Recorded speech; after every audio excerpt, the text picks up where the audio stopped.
Hey guys, how's everybody doing? It is Saturday afternoon. It's about 4 o'clock. Just pan look over my shoulder.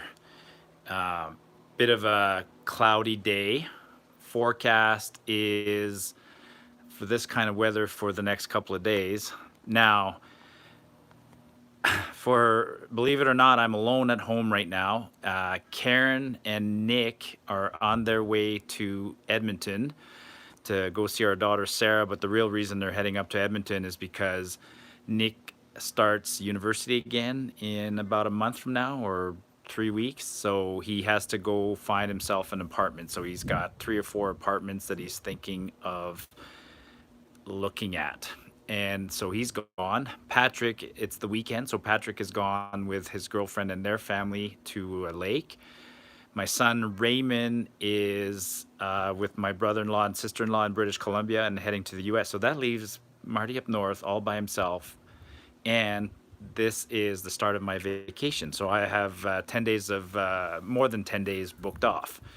Now I'm excited because tomorrow morning a friend from YouTube, Eric Coleman, you can follow him on Coleman Outdoors. So Eric from California is flying in tomorrow morning. I'm picking him up at the airport, and then we're going to come over to the house, relax a little bit. And then we're going to go do some groceries, and then we're packing, and we are leaving for an amazing adventure. We're going to go do a 7-day hike.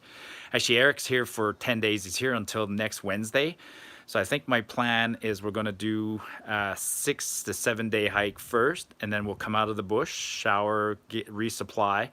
And when we come out, it'll be next weekend, and then next weekend we'll do a shorter hike. We'll do a Sunday, Monday, Tuesday, maybe a 3-day hike, something a little more relaxing, and perhaps we'll invite people to join us for the second hike. But for the hike that's going to start on Monday, it's just Eric and I and possibly Tika. And I've been thinking about this a lot. This is my summer of collaborating, and where am I going to take Eric? So Eric lives in Southern California, so the Sierras, those kinds of places. He's familiar with that. He's familiar with absolute beauty. I think what he wants is to experience absolute, complete solitude and deep wilderness. And that's why right now I'm inclined, we'll decide, we'll finalize tomorrow. Well, actually, we'll finalize Monday morning, but that's why I'm inclined to take him to the front range of Banff. So I'm gonna go back inside because it's a little cold outside right now. Let me just get back to my desk. Actually, let me show you a few things. Lovely Tika. Hi, Tika. Tika. Tika. Tika's not impressed. Back to what I was saying. So, I want to take Eric somewhere that meets the criteria of being very remote and isolated, which is certainly the Front Range. But and I also want to go somewhere where I've never been. So there's parts of the Front Range that I have never been into. The Panther Range, the Bear Range, and then there's so I want to go in there. It's the east part of Banff, and 2 ways to get in there. Well, there's kind of 3 ways, 4 ways to get in there. You can get in from Ya Ha Tinda, you can get in from the Dolomite Range, you can get in from the north, or you can come in from the south from the Cascade Fire Road. So we'll decide tomorrow, but I think we're going to go in from Ya Ha Tinda and then go in and follow the Red Deer River to its headwaters and then do a big loop and come back out. So promises to be interesting. We're going to do well, 7 days, 6 nights, maybe a little more. I mean, for a trip like that, we'll certainly pack for more. No cell range, no cell phone up there. I plan on taking a ton of footage. Everybody saw in the last 2 videos that I've done, well, not the last two of the last 3 videos, I've been collaborating. I haven't solo hiked yet this summer. I solo hiked back in February, but I collaborated with Laurent on our pack raft adventure up the Alexandra, and then I did a hike with Matty Outdoors when we combined with our dogs, and we went to Pinto and Cataract. So collaboration's been the flavor for this summer, and that's why I'm super pumped to be heading out with Eric. An international collaboration, if you want. So an American and a Canadian, different parts of the world, different styles. That's the other thing that I really appreciate about these collaborations is that guys are.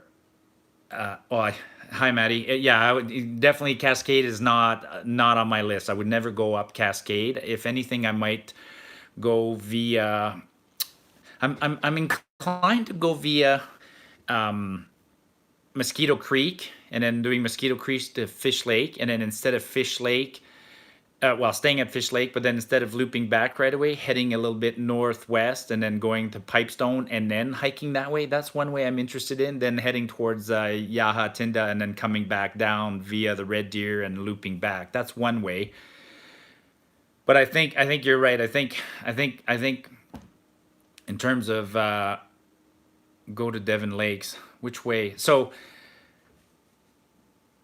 yeah, well, there's lots of ways to get there, but I think I'm going to go in via Ya Ha Tinda. And actually, the other advantage, well, the disadvantage of going Ya Ha Tinda is that Eric hasn't seen Banff yet. So if he wants, so that's the advantage of going via Mosquito Creek is that we could go to Banff on the, he'd see Banff and he'd see Canmore and things like that. But we can go back and see those next week. So.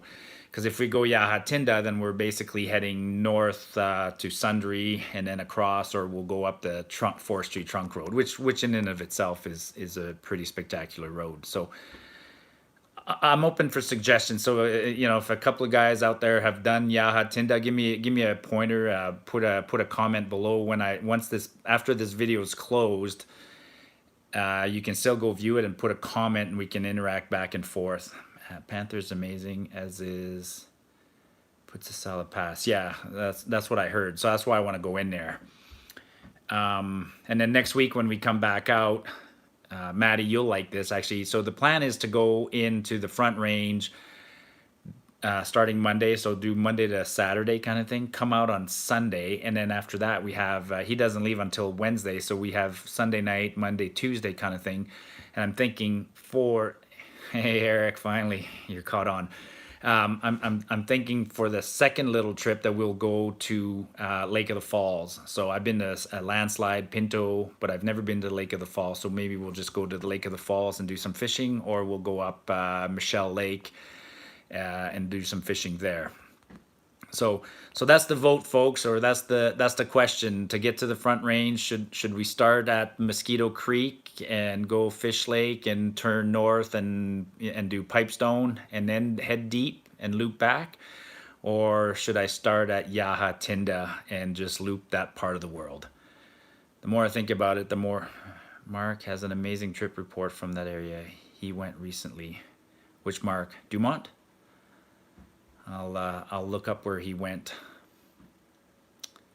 So, okay, pretty cool. So now let me just show you real quick what it looks like here. I got some gear on the ground. I'm gonna take that 30-degree Fahrenheit, that 0-degree. Went in via North Molar, ended at Ya Ha Tinda. Yeah, well, that's an option, but boy, that's logistically complicated to start it at Molar and come out at Ya Ha Tinda, especially now, like I said, Karen, nobody's around here, so I don't have anybody who can drop me off or pick me up. And as the crow flies, it's only 60 kilometers or 100, but I mean, to have somebody pick me up and drop us off and come around, that's a complicated. So I'm kind of tempted to try and make it into a loop. So yeah, I got the gear all going. Tomorrow we'll get some groceries. You like that Arc'teryx bag? Kind of pricey, but I need a new one. Oh, Chris, yeah, well, I mean, hang on here. And then, of course, I got this case of 7 days worth of of Alpine Air food. I always have a bucket. So tomorrow when Eric shows up, we'll pack the lunches. The Arc'teryx is a big pack. Everybody, people are still surprised that I carry that big pack. It pays dividend to have that expensive big pack when I do a trip like I did last weekend. Last weekend I carried 38 pounds. I went up to Pinto with the whole family. I had, and it's so cavernous, that pack, that everything's inside. Nothing hangs off the back. So I had literally a 7-pound pack raft in there, 2 oars, the inflatable system. Then I had a 3-man tent because we were there as 3 people, the whole family, and I was carrying it all, and it's 38 pounds, and I was carrying that 38 pounds absolutely comfortably. And then people see me carrying it when I'm on shorter trips where it's empty, but it still looks cavernous on my back, and it is empty. But then I don't, I'm not trying to compress everything and miniaturize it. So I love that pack. I absolutely love that pack. I could go downstairs and show you guys. I have 9 packs to choose from. Between me and my family. I've bought North Face packs, mountain equipment packs. I have Arc'teryx packs. I have some other brands that have been sent to me. I've tried all sorts of packs, but I keep going back to this Arc'teryx because it is so good. Now it's discontinued this model in particular because Arc'teryx basically stopped making packs. Actually, what they did is they got a huge order from the U.S. Marine Corps. So that exact model, if anybody's looking for it, it is the pack used by the U.S. Marine Corps in camo, slightly smaller. So the 80-liter Bora is the pack beefed up used by the U.S. Marine Corps, and you can find those online in great conditions, and you can even find some new ones online because they made like 350,000 for the U.S. Marine Corps, maybe even more. So if you're ever looking for an amazing pack, that model is the one used by the U.S. Marine Corps. But it's a little bit heavier than Marine ones because it's designed to withstand. I mean, I've seen people who and there's probably more than that pack is at least 6 years old, 7 years old. So there is at least 2,000-3,000 kilometers with that pack, carrying some good gear, summer, winter, year round, and nothing's falling apart on it. And that's one of the risks of the ultralighters that we met when Maddie and I were on the trip to Pinto Lake 2 weeks ago, and we saw that young lady, Sage, hiking. She had an ultralight pack, and it was coming apart at the straps. And my boys have packs that they've barely used, and they're coming apart. So testament to the strength of that pack. Eric, you excited? I know you're online now, so you excited? You fly tomorrow morning. Make sure you go to bed early, and tomorrow we'll pick you up at the airport. Like I said, we'll come home. You can relax a little bit. Then we'll go to probably mostly Walmart nearby, and we'll get all the groceries we need for the trip. We can hit some of the other stores for some fresher food if we want. Actually, we probably will. Let me know what we'll decide tomorrow what we're in the mood for dinner tomorrow night. But a nice dinner tomorrow night. It's on me. Welcome to Alberta. Probably buy some nice Alberta beef, do some nice Alberta steaks. And then I was just looking outside our garden. Karen might be upset at me, but I might dig up one of the potato plants. I think a nice Alberta steak, some fresh potatoes. I know the snow peas are looking good. There's no more lettuce. We've had too much hail, so the lettuce is kaput. But we can buy a head of lettuce, and that sounds like that's going to be a good dinner. All right, folks, just a quick comment. So that's just give, like I told you, Thursday, butterflies woke up this morning, felt like Christmas. Hey, Marty, sounds like an exciting trip. It is going to be a cool trip. Actually, we got 2 trips. Eric and I doing this one, and then when we come out, I'll put out a little invite, and maybe a couple of folks can join us on next week for the second half of our little adventure. Like I said, almost guaranteed the second half of the adventure will be going into Lake of the Falls. Maybe we'll check them both out. We'll go check out Landslide and Lake of the Falls, but if it's a choice between only one, we'll go to Lake of the Falls because I have not been to Lake of the Falls. And enjoy the rock wall. Heading out to the rock wall. Advice to the rock wall. Be prepared for some serious up and downs. You know, depending on which way you're going, there's a slight advantage if you start at the paint pots and go across. I would say going to Helmet Falls is not necessary. I would start at the paint pots, but cut across to there's a head right to the I'm having a blank, but I would skip Helmet Falls and do a shorter trip. Make sure you're going counterclockwise so that you end at Flow Lake. It's a slight advantage going counter versus clockwise. Ending at Flow Lake seems to be nicer than ending at the paint pots. But be prepared for some up and downs. But otherwise, it's a gorgeous trip. All right, folks, that's all I had for tonight. Oh, hang on, William. I'm doing one night at Flow Lake and one night at Tumbling Creek. Weather looks terrible, unfortunately, but I want to see Tumbling Pass so much. Yeah, you want to see Tumbling Pass. If you see my last video, I was almost speechless at Tumbling Pass and the way I came to Tumbling Pass. Actually, if you just want to see, you're going in the right direction. You're doing it the direction I am, and so the day you climb up to Tumbling Pass is pretty good because you'll see coming down from Tumbling Pass. I wouldn't want it's very, very steep. The meadow, the pass before Tumbling Pass is absolutely gorgeous. So that whole area is gorgeous. Take your time and enjoy it. All right, folks, 16 minutes. It's good chat here. Weather's lousy. I kind of thought there might be a few people that would log in to hear this, because I imagine some of you are at home tonight, Saturday, you know, but quite a few are out there hiking. There was a comment about the rain. I'm glad that some of you folks still go out when it's raining. Do not let the weather discourage you. Do not let bears discourage you. Do not let the weather discourage you. Do not let any of those things discourage you. There was an interesting post. What do you do when it's rainy? I mean, I have friends who kind of laugh at me. They know that I made that comment on YouTube, or not on YouTube, on Facebook, and it's not entirely false. It's kind of true. My friends know that unless I have a little bit of misery on my trips, I'm not entirely happy. And that misery is fun on, sure, a great trip where the sun is shining and everything's perfect is, you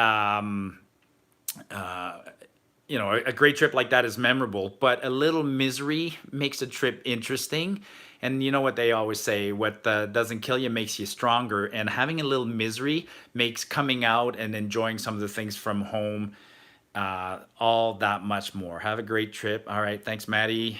Brody, how many days is your trip next weekend? Trip next weekend would be no more than 3 days, 2 nights kind of thing. You know, leave Sunday, hike in shortly, and then Monday get to Lake of the Falls, and then hike out on Tuesday because need to come home, shower, and Eric's plane is on Wednesday morning. So, all right, we could do this all night. Apparently these are popular, so maybe I'll do another one tomorrow. Or tell you what, Eric, when you get here tomorrow, we'll do one side by side after we're packed. So one last live stream before we leave tomorrow from Eric and I. So, all right, guys, let's call her quits for now, and let's reconnect tomorrow. Thanks, everyone. Have a good evening.